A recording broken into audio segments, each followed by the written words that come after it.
And welcome back to Top Dogs. Today we are going to be talking about the balancing act of our personal hobby of being furries with our daily grinding, wink wink, nudge nudge. I'm talking about life stuff, you filthy animals. Oh, okay. My bad. Sorry, my mind was somewhere. I'm tired. If you ever felt like you were walking a tightrope between two worlds, this is the episode for you. So sit back, relax, and listen to your favorite himbos talk about the balance of life.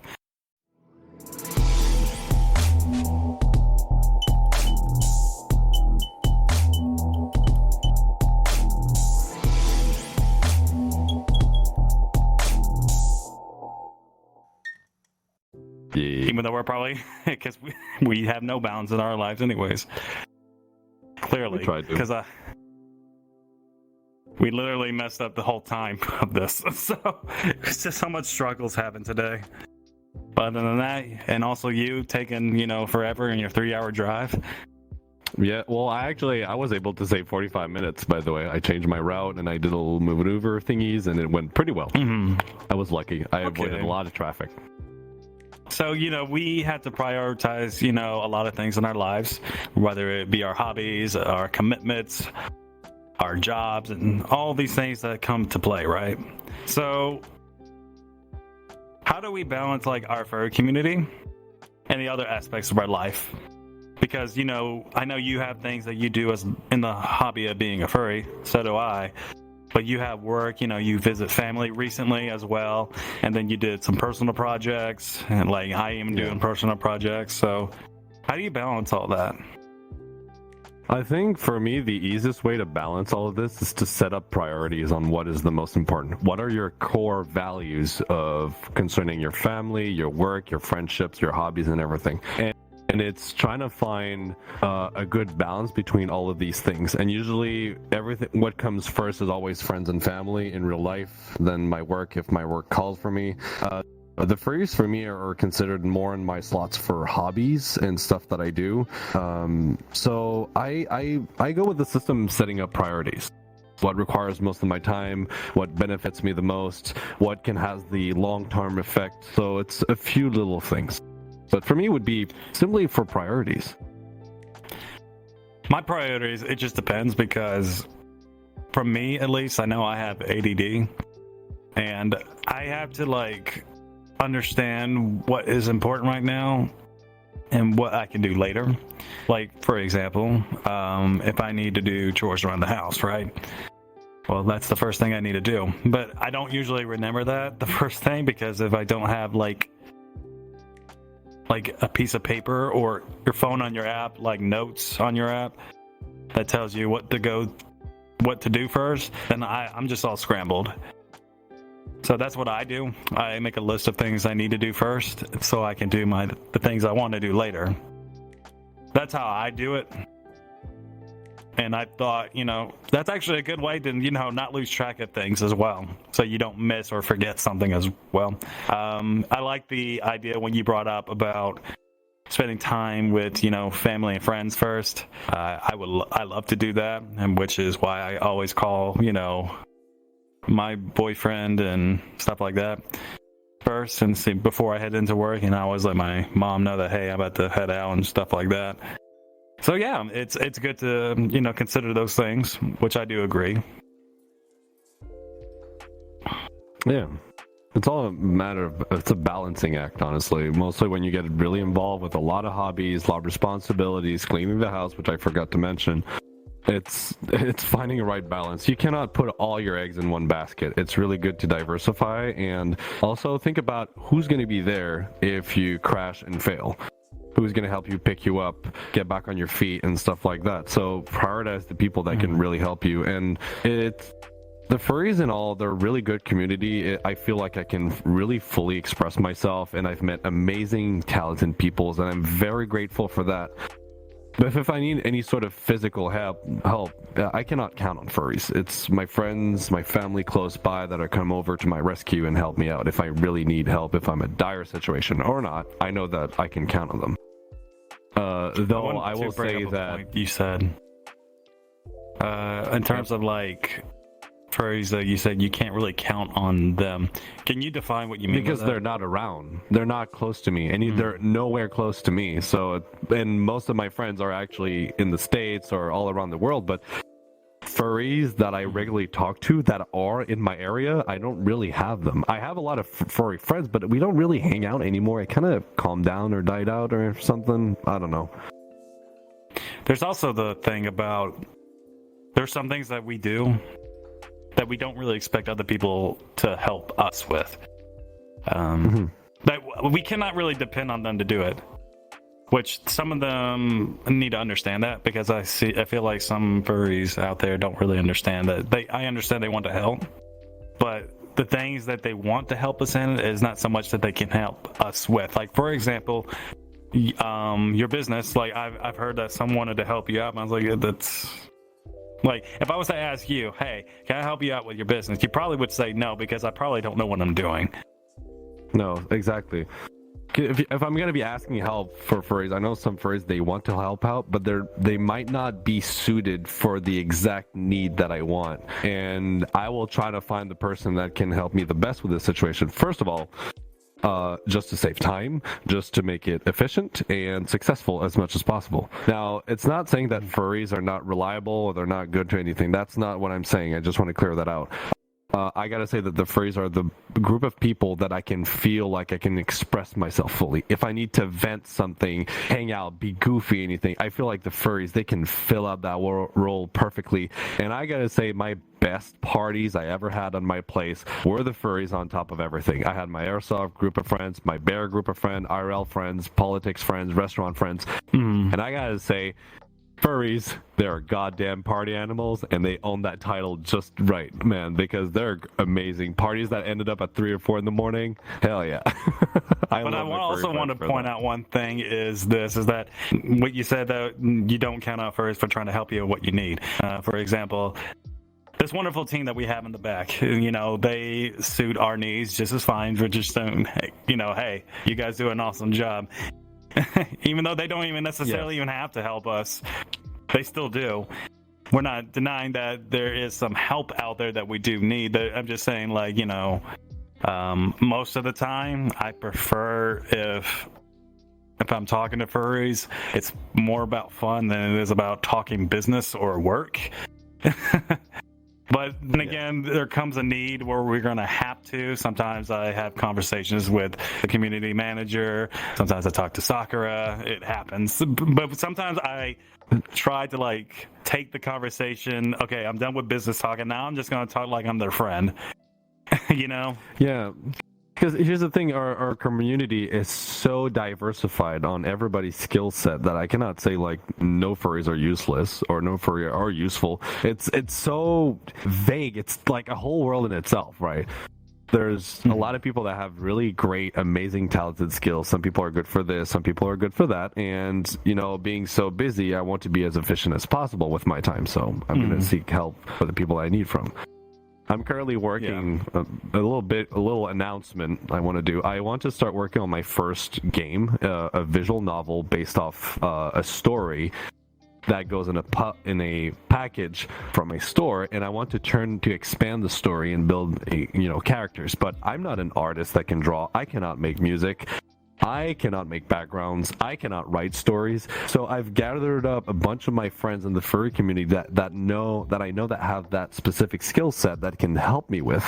And I've gathered up a team that will help me on this project. And I'm really excited because having a big project like that will make me spend time with them. We'll get to bond, build something we're going to be proud together. I'm going to be the one that is going to lead the team, and I'm going to do the final programming and putting all those elements that everybody's going to do and put them together. I don't plan to make money on this. It's going to be something for free, but it's kind of going to be referencing my business, but it's my way to show off the talents these people can have, and hopefully they can turn this into a business of their own where they can produce music, they can become a popular artist, or they can do this and that. So it's fun. What I like about the furries is how diversified everybody's skill sets are, and it's a very resourceful community. But where it ends is when I need physical interactions.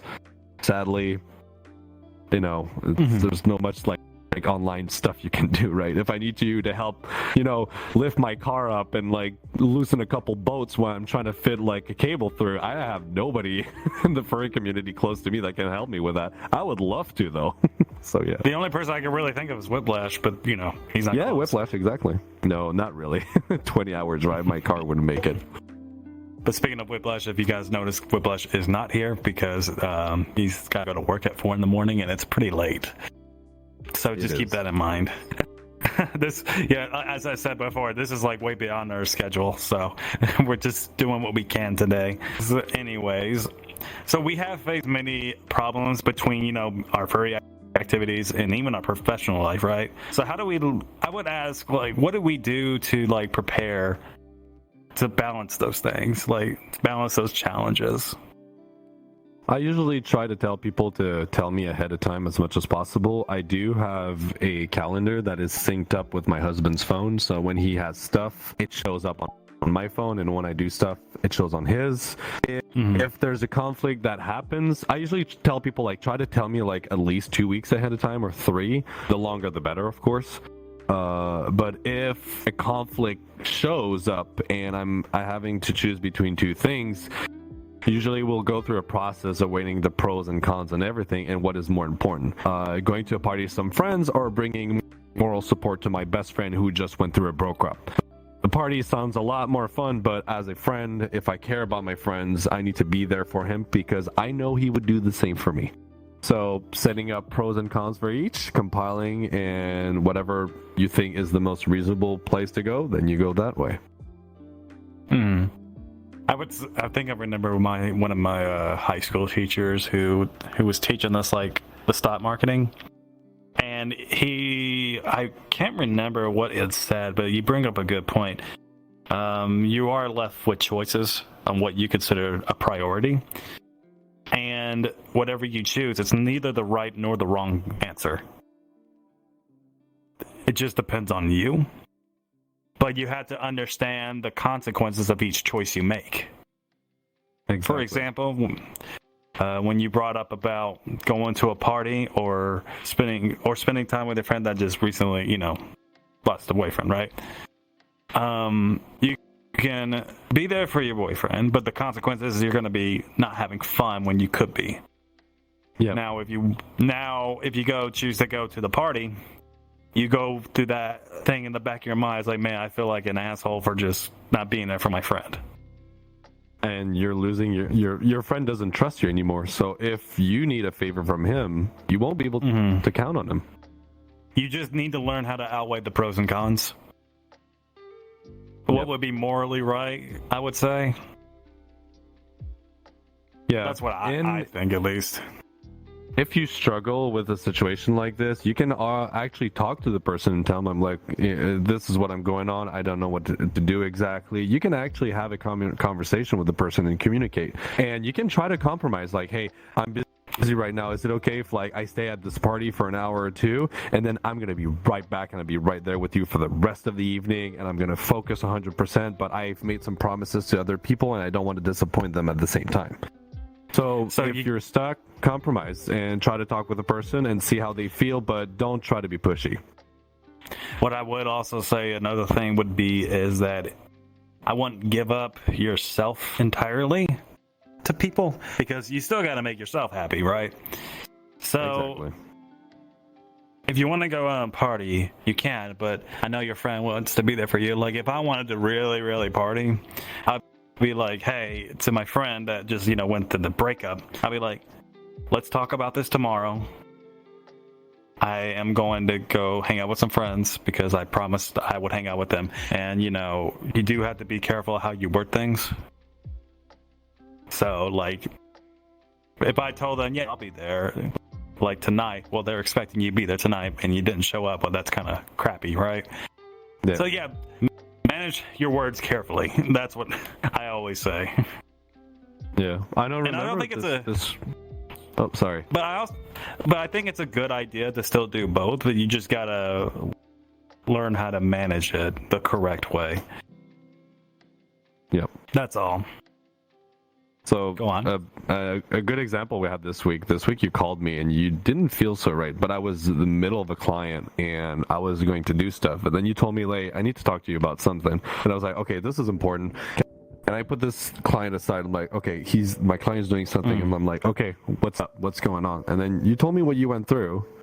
And then I actually ended up asking me how I was doing and if I was doing all right. And then I told you I had these issues going on. So we ended up exchanging and communicating.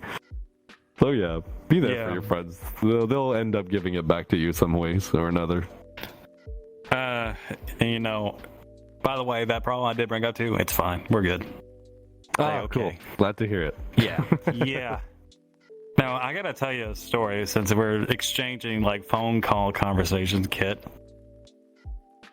I'm kidding. He's like, no, I'm not part of this. I'm kidding. I'm kidding.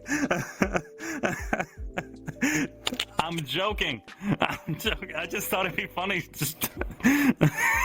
Later, that's for the underdog part. The off dog. Yeah. I don't remember. Off dogs. But anyways, dogs. Okay. You know what? Here's a good thing. How do you handle the situation of explaining your furry life to people in other areas of your life, especially you have normal friends, right? Most of them are. Yes. Have you faced any misunderstandings or even some judgment for it? I don't think so. Honestly, I've always been clear. All my friends, they know about all my multiple hobbies and they're pretty understanding. And I communicate a lot to my friends. I tell them exactly what's going on. I'm like, I've been involved. I tell them, hey, I've been involved into a podcast in this furry community, and then they don't know what the furry community is, so I end up explaining to them what it is, the anthropomorphic animals. The way I like to explain it is if you would be reincarnated into an animal or a combination of animals, what would you be? And it makes them think, and they're questioning themselves. They're like, "Oh, I think I would see myself like that." So I'm like, "Well, that's what I'm into." And we've built a community and a podcast, and I make content, and I also have my business based off of that. So this is what I'm doing this weekend. I'm going to be doing this and that, and people are actually end up being very curious about it, and they end up asking me questions. And my mother has actually been listening to some of the episodes, and she's liking it. Yeah, she's sweet. Interesting fact. That's cool. If any normie is watching this and you get curious about the community, you pretty much fell into our trap. Just saying. You eventually just give into it. One of us. It just happens. I don't know how to explain it, but it brings up a good point. Yes. I never really had that problem either, but I also feel like it's not always necessary to explain that to people at all. I don't even explain it to people at work. I just kind of keep to myself at work. Just pop the cap. Yeah, true. I try to give them a form of explanation whatsoever without going into too much details, a 10-second heads up turns into a 30-minute conversation, so I try to make it very short and steady. That's why I've been giving the explanation. It takes me literally 30 seconds. They're like, "Oh, sounds cool," and then I just move on to what I was saying.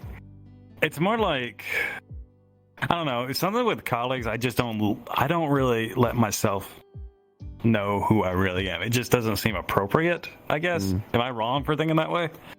No, personally, I don't bring it up if it's not part of the conversation. If it's relevant and he's asking me what are you doing on this weekend, then what are you going to do? Then I'm going to tell them exactly what's going to be happening. And there's that's also where it can lead up to questions. Yeah. There's also the balance. There's some things you just don't bring up at work that is inappropriate to bring up. Well, my business, obviously. Well, yeah, no, that's your personal business, the private business that you run, but you don't bring that up to your colleagues. No. Yeah, I try not to as much as possible, but I'm a terrible liar, and excuse me, end up having to ask a lot of questions. I'm like, oh goddamn, I don't want to go in this direction. I'm like, at some point, I will just drop in and be like, hey, it's going to a place where I don't feel 100% comfortable. Yeah, I sell toys for adults. Yay. No, just don't. You don't need to say adults. They say I sell toys. Yeah, I sell toys, and then they gotta ask me what kind of toys. I have like colleagues that are very nosy, and like these are sometimes you don't know they are until they get you into a subject, and that becomes a very complicated thing. But yeah, moving on. Yeah. Yeah. Another thing that I like to address is like I remember when I was like writing my book series, and somebody even asked me a question about the characters I'm writing. He asked me like, and here's a balance thing, and it comes to with marketing and things like that. So for the mention, furries are interesting consumers when they're buying a product. Like if it's anything furry related, they'll buy it regardless. Yeah. It's a very easy market. Yeah. To get into. So I'm aware of that. But I like to, but even though my book series is definitely anthropomorphic, I still want to appeal to the norm side. So that marketing is a little bit different. For example, I had one person ask me if my characters were gay, and I'm like, no, they're not. And he's like, well, why not? It has like, have you ever heard of a mobster that was gay? Well, I mean, we're in a new era where everything is possible, so I don't know. I'm going based on. Look. Well, no. This is how I go. I do a lot of research on that kind of whole organization, and I looked up one guy as the main source because he used to live that life, and it's not a big secret. You can watch him on YouTube called Michael Francis. He's kind of the guy I get my main source from. But yeah, he says it's frowningly looked down upon. That's just how it is.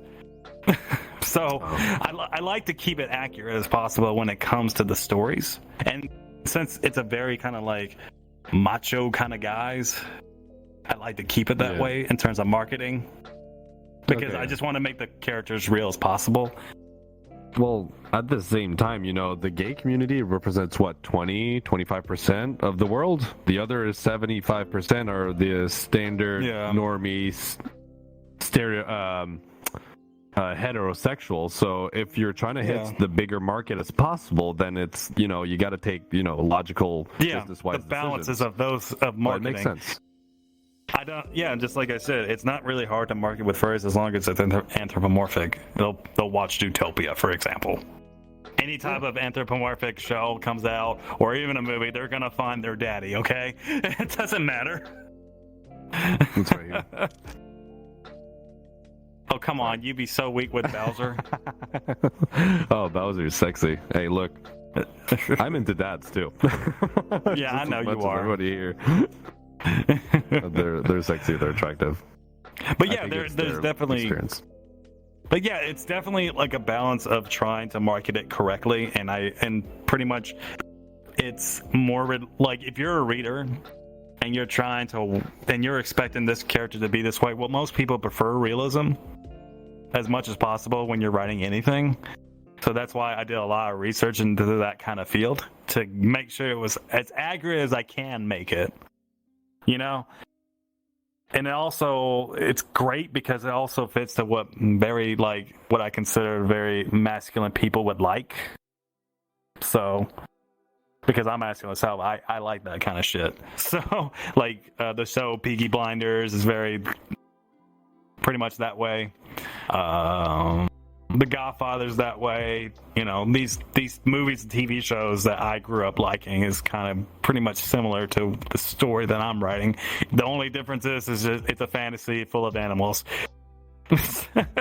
Yeah, having elements where people relate to is a very strong way to attach listeners or readers to your story.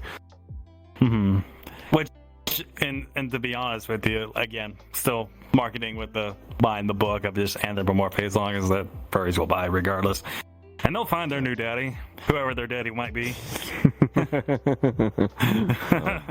Because because I've seen it every time an anthropomorphic TV show or a movie comes out, that's my new daddy. Oh yeah, it's undeniable. It happens every single time, and I'm like, oh god, what is it this time? Oh, I'm seeing this new character. I'm like, who's this guy? I don't know. What's going on now? Please explain it to me. It's either Legoshi, and then it went to the bad wolf guy, and then it went to Bowser. Yeah, those first two are too twinky for me. I like the big Gary Shelley. Yeah. Anyways. Yeah, I know you do. And I don't find neither of them attractive. They're not my type. But anyways. That's okay. Billions of fish in the sea. Well, of course. But let me ask you this. How was like being a part of the furry community influenced or even benefit other parts of your life? Whether personally or even professionally? I think the furries, one of the biggest benefits with furries, it really helped me work on being more outgoing, organizing events, become like an event planner, gathering people. It allowed me to work on my social skills a lot, and being part of the furry community, I started getting inspired by a lot of people out there, content creators such as yourself. I was following you before I started making content on TikTok, and I think the furries have influenced me a lot to get involved into many different hobbies, different things. I mean, by doing the TikTok content, you invited me to be on the podcast, and the podcast itself allowed me to teach me how to speak properly, not use filler words, be careful with what I say, and also it helped me start my own business because I found a clientele that could buy my crazy inventions and ideas. So I'm pretty grateful for that, honestly. I would say what it benefit for me was it would be definitely learning social structure. For example, like before this podcast, I did not know how to speak correctly. I did not know how to socialize correctly. I was a nervous breakdown at one point.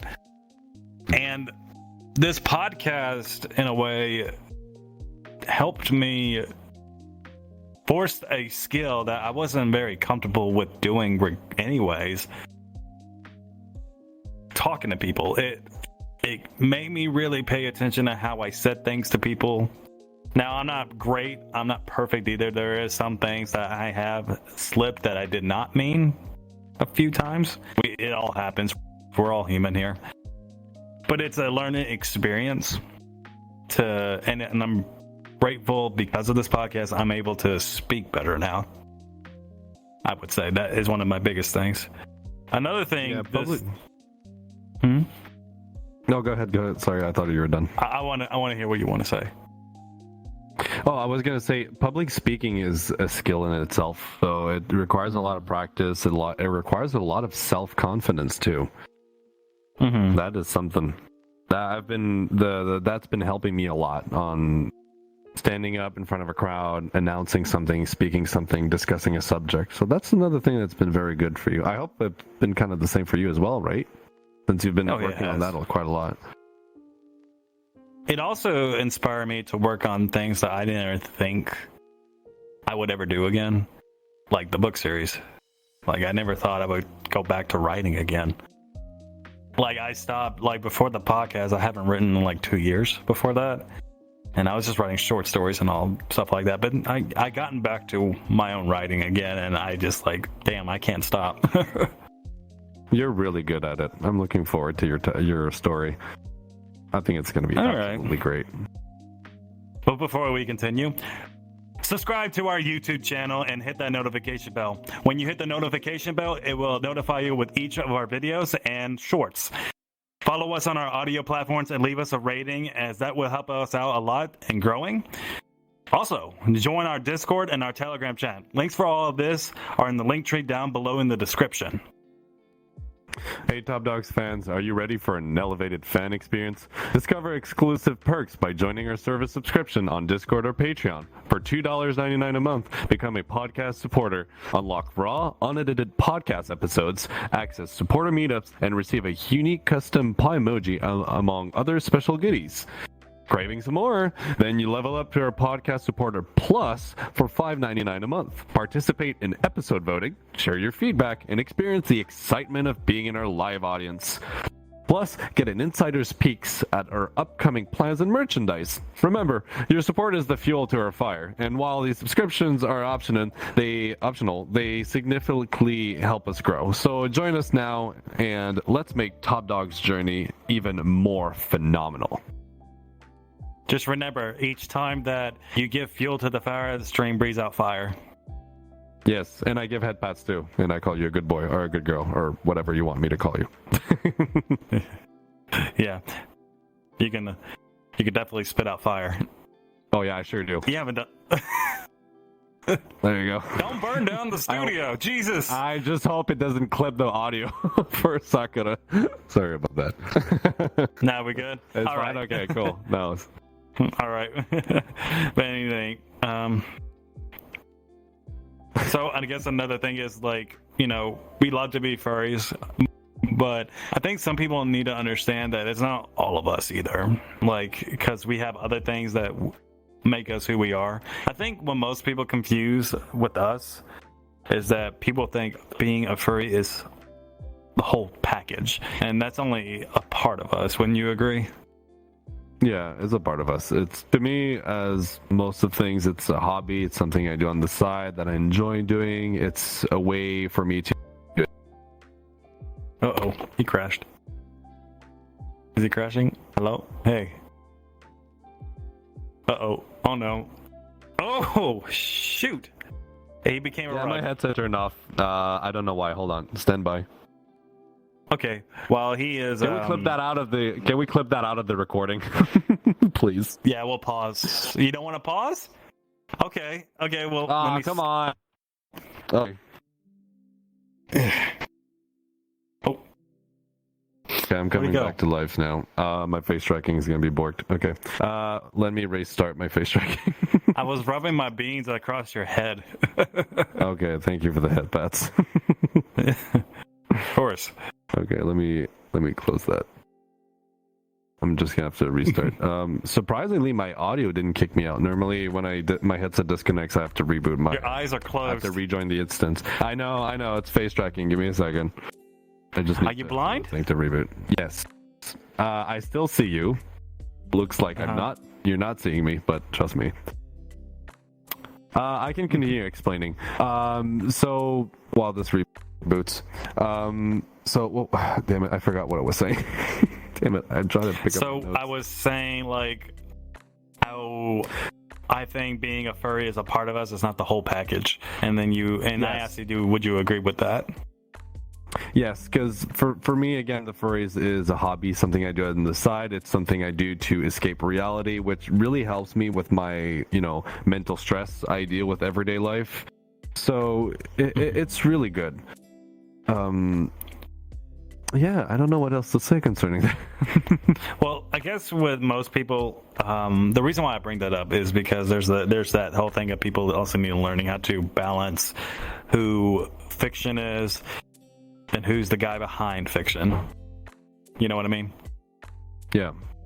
Because I think most people who think they see fiction, they see that's it. That's all they see is that I'm all of that, and I'm like, no, there's more to my character than just the grumpy husky, because that's what most people see. Yeah. And people who really know me, like you, Sakura, Kit, everybody backstage, they know I don't act this way every single day. No. But we don't. None of us do, actually. I'd like to continue on that if you don't mind. Sure. So I project this, this guy, very manly, daddy-ish thing, but in everyday life, well, I do show a lot of care and I do show a lot of support, so there's part of this that is actually true. But in my everyday life, I work a 40 hours a week job. I have my husband I need to take care of. I have my dog. I have the house to clean, making dinner, repairing stuff around the house. So I get busy with a bunch of stuff, and, try to balancing all these things is very tedious sometimes. And I have sometimes need to neglect some me time, we call it, in my relationship. Like sometimes my husband needs to have his me time, I need to have my me time, and usually my me time is me either tinkering or hopping on VR chat and spend time with friends and just goof around and have a good time.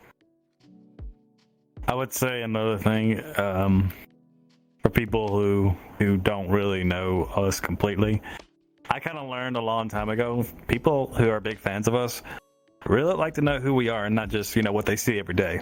I would say you are definitely a caring person. And you do it in your own way. I do it in my own way. Like if somebody was to mess with my team, like they were literally bullying, I'm the aggressive type, and I'm kind of like the intimidating factor of it. Even if somebody in that inner circle I was annoyed with, like let's say a kid annoyed me, and someone was messing with him, I'd be like, hey, you don't mess with kid. If you keep doing that, you're not gonna like me. You know. I'm more of the That's passive how I see type. it. I've never thrown fits. I've never threw a fist at somebody and never punched anyone. I don't throw fists. I don't throw fists at people. I don't give the impression. I don't give the impression I'm gonna throw fists either. It comes off with like when I used to tell you when I used to play sports and I told you what happened to my teammate and my first reaction was to defend my teammate, and you knew what happened when I told you that. I literally check that dude into the goalpost. So now, it's not the answer, but at that time it was appropriate. Now, if someone was name calling any of my teammates, I would not be okay with that, because I would be like, okay, I'm gonna have a talk with this person, and, respectfully. I don't curse them out or anything, but I let them know, as like, hey, I don't appreciate what you're doing to my friends, and if you keep doing this, we're gonna have a problem. That's how I put it down. Yeah. I try to have a conversation. I know my husband is more of your type. He gets very defensive and he will throw fists if required to protect me. He's very protective. At some point he was so protective, I was like, no, honey, it's fine. It's okay. I can deal with this. It's okay. Don't worry about it. He's like, no. This is not fair. He shouldn't be treating you like this. I'm like, I got this. Don't worry about it. It's so cute. There's that balance of emotion. That's why I bring that up. There's a balance of emotional check and not letting your aggressiveness take over fully, because that could be really bad. It could come off really strong and it could be scary. And that is scary for a lot of people that don't have their emotions control. So there's some rules that I live by, which, since I'm talking about me a little bit, about myself, letting the people in the audience know who I am, there's a thing that I say, and this is what I do follow: show respect at all times, regardless if they piss you off. So that's why I've always explained, if somebody was messing with Kit, I would say, okay, I'm going to talk to them, but I'd be like, I don't appreciate you picking on my friend here. If you keep doing that, you and I are going to have problems. Do you understand that? And you make your point clear and very respectful, and don't curse them out. That's how I say. Show respect at all times, especially doesn't matter the situation. Yeah. And, I'm going to give you guys a little free dad advice for today. When a mosquito lands on your testicles, that's the moment you realize violence is not always the option. That's an interesting way to put it, but okay. But it is true. It is true. Just give it a little pinch. Yep. Okay. No, I don't want to get involved more than this. Okay, we're good. Moving on. Just move on.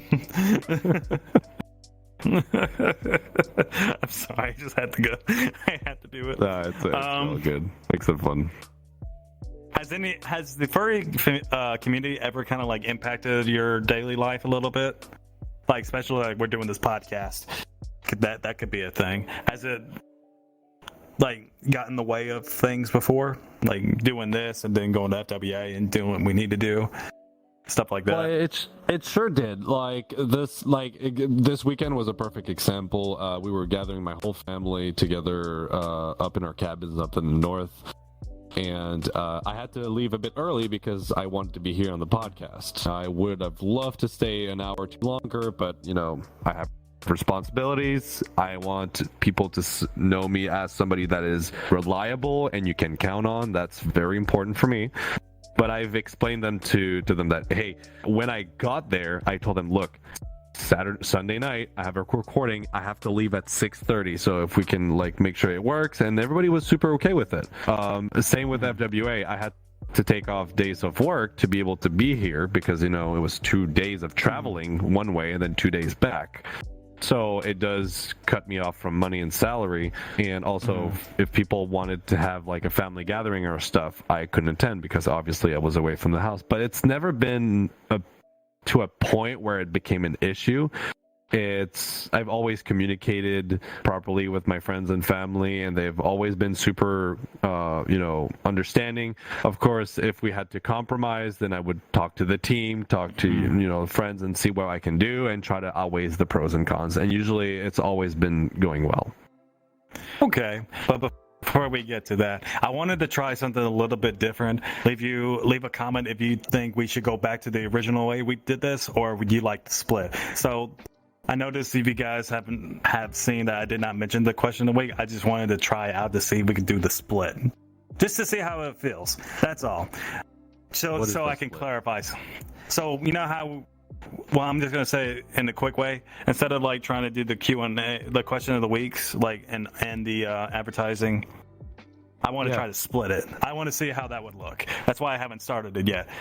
But I know you brought that up, so I'm going to try it this way.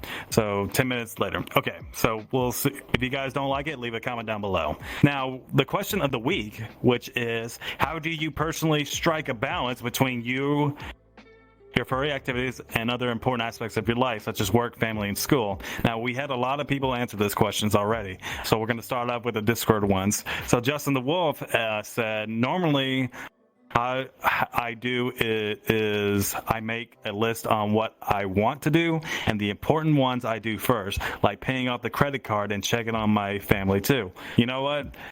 Definitely, consider family first. It's definitely a good one, and always making sure to pay off credit cards, at the end of the month, as you should. That's pretty good. And one from, I might mispronounce this, Ralpha. Think about the stuff that matter to you more, like engage on something that is meaningful, value to your life, and whatever extra time you have, use it for chill vibes with furry friends. Well, again, going back to just spending time with your friends and what you value more, that's definitely a good thing to go by. Thanks for your input on that, Ralpha. And we're going to go to Twitter, and this is from Actor House. He says, I tried to separate or calibrate the two. Since being a furry is more of a hobby, despite my love to be a wolf, there's more than life has to offer. However, I use my furry name as my stage name for professional projects. Despite that, I never lost sight of that. That's cool. Never lost sight of what matters. That's pretty interesting that you kind of bring that up. I never thought you would ever use your persona name to do your personal projects. That's pretty cool. I like that idea. That's great. I think. Well, it makes sense. I didn't think about that. I mean, why not? Why not? Yeah, go. You should do what you. I should think about doing that myself. And the last one was Heidel. He says, being a furry for me is just being a dog on the internet. I love having my Sona represent my online and represent me online and his loving personality. I based all of his personality traits off of myself. So I am the same exact way with friends, family, and at work. I'm happy to be a furry. Oh, that is very cute. Yeah, that is adorable. Well. It's really cute. Yeah. Good answer. I like that. Yeah, me too. That is my a avatar, very good answer. My character is just an extension of myself. Like, what you're seeing is pretty much how I act here is pretty much I act in real life. Except sometimes the goofiness, I have to tone it down because I'm too much for some people to handle. But, just general interaction is the same. Are you the same way too? You guys know me as being a dork. Yeah. We love you like that. That's when I come up with jokes that are like very dad jokes. And some of you just not again. Oh yeah, but when you see their eyes roll in the back of their skull, I'm like, oh god, and like yes, victory. That's how I take it. Again, I'm gonna bring up the whole thing about when on the way back from FWA, me and Stream were just watching dad joke videos. That whole for like trip. What, 2 or 3 hours? Yeah. Man. 2-3 hours great. of watching dad videos. Yeah, and we would hit up. So Colton and Xavier, they had like a radio, and we had radios going on, and we like, hey boys, what's the difference between this and that? And they were like, we're gonna cut off radio communications in 5 minutes if you don't stop. Over. It was so, I forgot about that. But anyways, yes, But yeah, I wanted to do that split to see how it would feel. And then if you guys like it, leave a comment down below. Anyways, now we're back on things about balance. Now, there's many things that you can balance in your life. And if we're going to go beyond the furry of that, what are some things that you try to do to balance your own business with your husband? Yeah. I think the best way to proceed is just communication, generally speaking. I keep bringing this up, but it's so important, and we never do it enough. But I would usually tell my husband every single day, I'm like, hey, I got 5 orders in. I need to do this, this, and that. And then we could do this for dinner, and then we do this. What do you think? And he's like, yeah, that's cool. Or sometimes he'll say, oh, dude, I'm going to hang out with some friends tonight. So if you want to do something, go ahead on your own. And then I'll be like, okay, cool. Sounds good to me.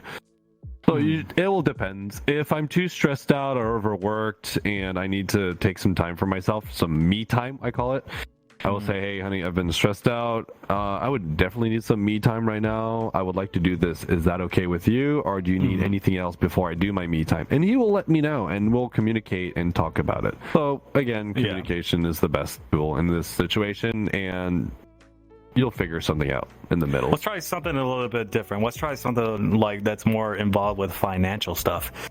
No. Hello? Oh. Yeah, those hip thrusts are, Yeah. I mean, he's digging for his wallet. Yeah, so financial stuff. We have talked about this in an episode a long time ago, but this is a good thing to bring up. So, when it comes to furry consumers, they buy a lot. And I mean a lot. Without thinking sometimes. Without thinking. And there seems to be this kind of weird thing where there's barely fiction flying away from the screen from the hip.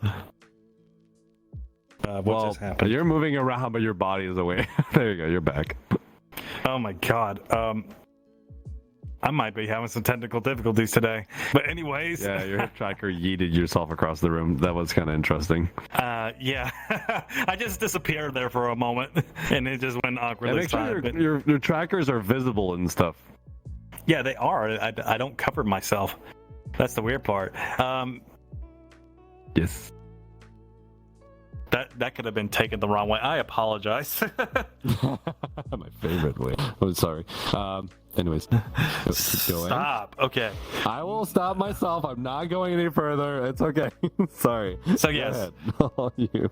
When it comes to financial balances, there's a bad thing about furries. When they're buying stuff, they buy too much, and to the point where they start to struggle just a little bit because of it. Like, I've seen some people, for example, furries spend a lot of money on art. And we do. A lot of money on art. Now, not discrediting the artist, because, that kind of craft is very hard to do on itself and to do it right. And it does take time to make that kind of writing happen. Well, not writing, that kind of drawing happen. It is a thing where furries have this thing where they don't really balance their finances, like, on things they need to take care of, and they do it most on their wants. Would you agree? Yeah, and also they will also neglect proper quality food and health to be able to pay stuff that won't bring them anything back. The artworks are really fun, and that little boost of energy you get from seeing the progress, and it's super exciting. But once the art is posted and it's been there, then the fun thing kind of ends. So artworks they're fun, but I don't feel like they bring a lot to what you're paying for. Yes, it's giving you visibility. If you're trying to build yourself as a brand or content creator, or you just want to be popular, commissioning different artists is a good way to get some visibility. But I feel like the amount of money you're spending versus what you're getting back is very, very low. And if you want to get art, that is fine. If you want to treat yourself to art piece, that's great. But please don't neglect your own personal health to be able to afford and pay for an artist. make sure you're in perfect condition, then save some, and then buy an art piece from an artist. Or what you can do is you budget and you can also do a savings account. Exactly, you can do that. Yep. Yeah, because it's really easy to overspend, and I'm a big spender. I tend to spend every money I have and not really save. Luckily, my husband is managing the finances. He used to be a financial planner, and he's like, Stream, was that justifiable for a purchase? And I'm like, maybe not. I'm sorry. He's like, damn it, I told you not to do that. I'm like, sorry, I couldn't hold myself. I needed to buy that bag of like sweet cheese curds off the Costco because I love poutine and stuff. But yeah, poutine. Yeah, so good. It's the number one comfort food in Quebec. Poutine. Oh, dude, if you want to have some poutine in the middle of winter by a campfire during a snowstorm, it's the best comfort food, man. Get me some of that poutine. Poutine? Poutine. So, yeah. I'm adding my southern accent to poutine. Mm-hmm. But anyways, yeah, like I'm pretty sure you guys are gonna develop a financial plan and to balance your personal money with like FWA for next year. Yes, you're definitely planning it better. Yes, planning it better, and I'm getting ahead of time as well. And my husband has been my accountant for my business. He's been handling all the expenses, the support, the reports. I know exactly my profit margin now, and it's not as high as I thought it would be. But now that I'm declared to the government, I have to pay taxes too, so it makes things a bit more complicated. But I'm doing this mostly as a hobby, and it's really fun. I'm having a good time, and my husband being part of the team just relieves a lot of stress that I had as starting my own business. It's the financial aspect that I couldn't handle, so I'm glad he's here because, man, I could not do this on my own. I would have to pay somebody very expensively to be able to Now, there is sure an interesting balance.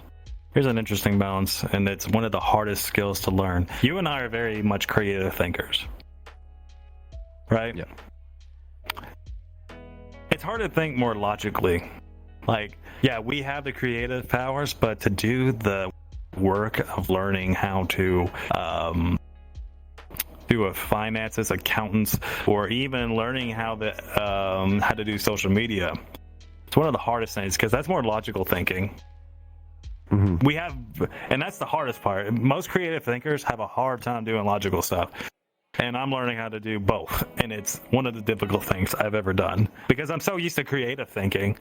But now that I have to do logical thinking and I need to learn how to market a product, even hopefully learning how to make Top Dogs better, with knowledge that I could hopefully pass on to the social media team because I'm trying to learn how to do that.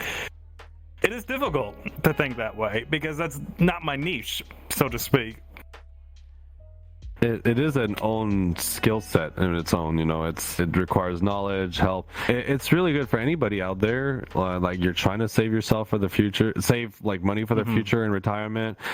Having a financial advisor can really save your butt, and they know how the system works. So they can give you tips and tricks for you to save money, but you have to trust them though. And usually they have your best interests at heart, but just be wary of the financial planners that work for banks themselves. Go for independent financial planners because they are paid off by the performance they're providing. They have fees that they charge, but usually those fees are lower than the bank, and they provide you with more income than a bank would because the bank just wants to make itself richer, right? So I don't really know how it works in the States. I know in Canada we have our own thing going on, but the idea, what I'm saying, applies to everyone out there. I think the thing that is the most difficult for me when you were mentioning creative minds is when I have an idea for an invention or thing I want to build, I start putting it together in my mind, and then I'm like, okay, I'm going to need ball bearings, I'm going to need linear guide rods, I'm going to need motors, straps, pulleys, and I just feel like buying everything that I want. And sometimes that project doesn't really go to the place I want to. I ended up spending money on materials that in the end I didn't use because, a day or two later I came up with a better design. So I end up wasting money. So I have to be very, very careful with that. Yeah, even though logical thinkers have a hard time thinking creatively too. It's kind of like the yin and yang of both. It depends. I'm a very logical person, but I can be irrational sometimes. That would be a more accurate statement for my situation. All right. Now, there's one more thing I wanted to ask, and that would be, looking back, what is the one thing you wish you would have known earlier, and especially balancing things in your life? A very good question. I think the thing that I wish... Well, here's the thing. I was going to mention something, but my husband made me realize to me it was starting to become a problem before it became a problem. But popularity and that whole thing, like, oh, I want to be popular, I want people to know me. Don't aspire to do that, because it's going to get in your brain, and it's going to affect how you interact with people, and you're going to think you're better than everyone.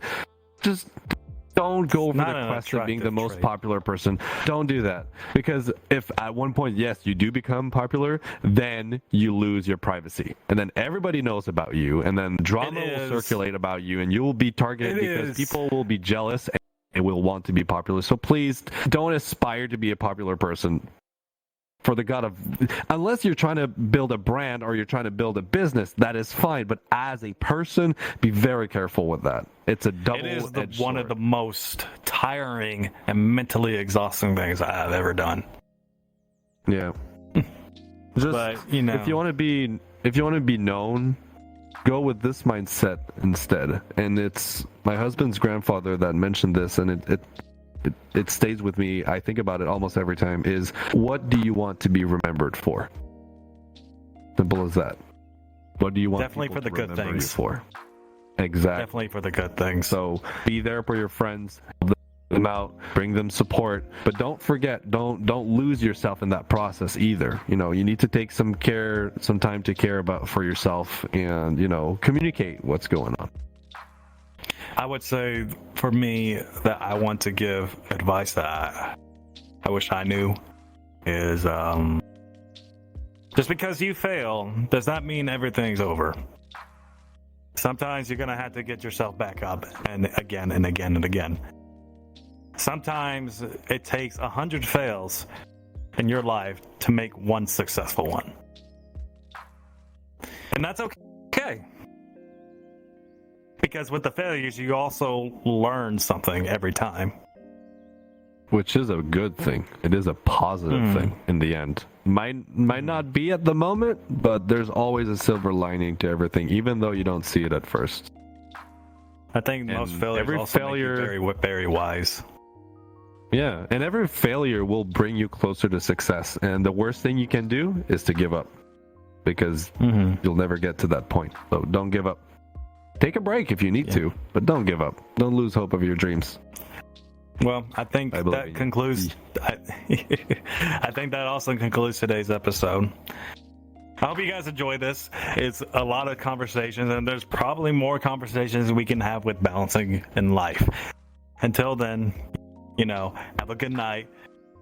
Hopefully my hips don't send me to outer space. And see you guys next week. Until then, have a good night. Good night, everyone.